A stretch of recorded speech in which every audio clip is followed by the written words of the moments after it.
নমস্কার, আমি অমিত। এই যে রাজ্যে রাজ্যে বিভিন্ন জায়গায় যে বেসরকারি হাসপাতালগুলো হয়, বা এই যে 1 টাকা মাসের ভাড়ার বিনিময়ে বেসরকারি হাসপাতাল তৈরির জন্য সরকার জমি দেয়, তার বিনিময়ে কত লোকের বিনা পয়সা চিকিৎসা করতে হবে, কত রাজ্যের গরিব লোককে বিনা পয়সায় মানে ভর্তির সুযোগ দিতে হবে, তার একটা শর্ত থাকে। কিন্তু আমরা কখনো কি ভেবে দেখেছি যে এই সব বেসরকারি হাসপাতালগুলো সত্যি সেই শর্ত মানে কি না, নাকি শাসক দলকে বা রাজ্যকে নিজেদের কনফিডেন্সে রেখে তারা পুরোটাই ব্যবসা করে যায়? এমন একটা ঘটনা আজকে সামনে এসছে সুপ্রিম কোর্টের দৌলতে। দিল্লির একটি বেসরকারি হাসপাতাল, তারা 1994 সালে জমি নিয়েছিল সরকারের থেকে, এবং 15 একর জমি মাসে 1 টাকা করে ভাড়ায় 30 বছরের জন্য লিজ পায়। শর্ত ছিল যে যে বেড আছে তার 1/3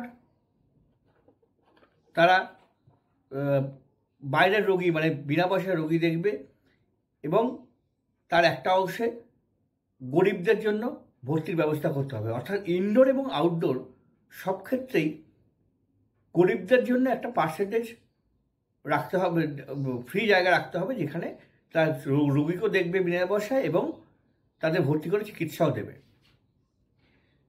অ্যাপেলো হাসপাতালের মতো এরকম নামজাদা হাসপাতাল, সেখানে 1994 সালের পর থেকে সেখানে হাসপাতাল তৈরি হয়, সেখানে ট্রিটমেন্ট চলছে। দীর্ঘদিন ধরেই একটা মামলা চলছিল 2009 সালে। এবার অল ইন্ডিয়া লয়ার্স অ্যাসোসিয়েশনের দিল্লি ইউনিট এই মামলাটা প্রথম করে দিল্লি হাইকোর্টে, যে এরা শর্ত মেনে জমি নিয়েছে কিন্তু শর্ত অনুযায়ী এরা চিকিৎসা দিচ্ছে না গরিবদের। জানিয়ে দিল্লি হাইকোর্টের নথিপত্র দেখে 2009 সালেই কিন্তু তার পর্যবেক্ষণ দেয় যে না, যা শর্ত মেনে জমি নিয়েছিল সেই গরিবদের চিকিৎসা দেওয়া, সেই গরিবদের চিকিৎসা কিন্তু এই হাসপাতাল দিচ্ছে না। এরপরে দিল্লি হাইকোর্টের সেই অর্ডার ওই হাসপাতাল চ্যালেঞ্জ করে সুপ্রিম কোর্টে।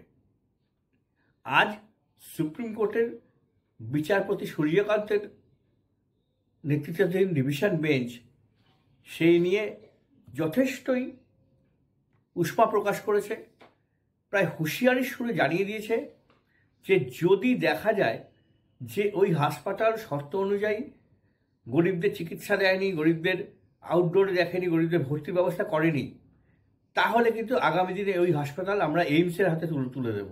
অর্থাৎ সরকারি হাসপাতাল এইমস এখনো পর্যন্ত দেশের অন্যতম প্রিমিয়ার হাসপাতাল সরকারি, সেই তাদের হাতে তুলে দেব। এরপর দিল্লি গভর্নমেন্ট এবং কেন্দ্রীয় সরকারকে একটা কমিটি করে জাস্টিস সূর্যকান্তের বেঞ্চ নির্দেশ দিয়েছে আগামী দিনে ওই বেসরকারি হাসপাতালের অন্তত 5 বছরের নথিপত্র খতিয়ে দেখতে হবে। খতিয়ে দেখে তাদের জানাতে হবে যে ওই হাসপাতালে গত 5 বছরে কতজন গরিব বা দুস্থকে তারা চিকিৎসা দিয়েছে আউটডোরে এবং ইনডোরে। সেই ডকুমেন্ট দেখানোর জন্য হাসপাতালটাকেও নির্দেশ দেওয়া হয়েছে যে তারা যেন সব রকম সহযোগিতা করে। যদিও দিল্লি হাইকোর্টে মামলা চলার সময় কিন্তু হাসপাতাল ঠাড়ে ঠাড়ে বুঝিয়ে দেয় যে তারা পুরো ব্যাপারটাই কমার্শিয়ালি করেছে, অর্থাৎ জমি 1 টাকায় পেয়েছে হয়তো, কিন্তু বিনা পয়সা চিকিৎসা দেওয়ার যে শর্ত গরিবদের, সেই শর্ত তারা মানেনি। এই বিষয়টা কিন্তু শুধু দিল্লির ক্ষেত্রে সামনে এসছে, এ রাজ্য থেকে শুরু করে সর্বত্রই কিন্তু এই বিষয়টা রয়েছে, এবং সেখানে একটা বড় ফাঁকি রয়েছে। এটা প্রায় সকলেরই জানা যে আমাদের রাজ্যে বাইপাসে বা আশপাশে যেখানে যত বেসরকারি হাসপাতাল তৈরি হয়েছে, বড় বড় মানে কর্পোরেট হাসপাতাল, সেইগুলোতেও কিন্তু জমি হচ্ছে একেবারে নামমাত্র, অর্থাৎ ওই 1 টাকার লিজে সব জমি পায়। সেই লিজে জমি পাওয়ার পর তাদের যা শর্ত, যে গরিবদের জন্য এত পার্সেন্ট জায়গা রাখা, গরিবদেরকে চিকিৎসা দেওয়া, আদপে সেইটা কতটা হয় না শুধুই কাগজে কলমে হয়, সেইটা কিন্তু একটা প্রশ্ন রয়েছে, যেটা নিয়ে মাঝে একটি স্বেচ্ছাসেবী সংগঠন উঠে পড়ে লেগেছিল। হঠাৎ করেই তাদের খোঁজখবর নেওয়া মাঝপথে বন্ধ হয়ে যায়।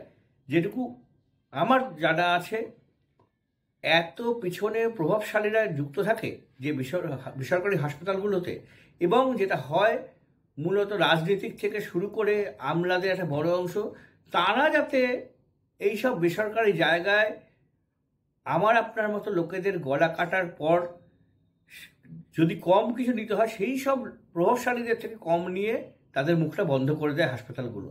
ফলে গরিবের ট্রিটমেন্ট দেওয়ার যে শর্তে 1 টাকায় এত বড় বড় বেসরকারি হাসপাতাল জমি নেয় এবং আরও অন্যান্য পরিকাঠামো সুযোগ সুবিধাও নেয়, বাস্তবে কিন্তু সে গরিবের চিকিৎসা দেওয়ার যে শর্ত, সেই শর্তটা মানা হয় না। আজকে সুপ্রিম কোর্টের এই মামলার মাধ্যমে কিন্তু সেটা একেবারে প্রকট হয়ে গেছে, এবং সুপ্রিম কোর্ট জানিয়ে দিয়েছে যে এই হাসপাতালের লিজ প্রায় এখন শেষের পথে, অর্থাৎ 1994 সালে জমিটা লিজ পেয়েছিল। ফলে আগামী দিনে লিজ বন্ধ করে দেওয়া হবে কিনা সেই বিষয়টা জানাতে বলা হয়েছে, যে লিজ যদি কারো শেষ হয়ে যায়, তারপর লিজ পাওয়ার ক্ষেত্রে নতুন করে কি শর্ত আছে, লিজ ক্যান্সেল করার কি শর্ত আছে, যাবতীয় ওই কমিটিকে জানাতে বলা হয়েছে। আগামী 1 মাস পরে মামলাটা উঠবে।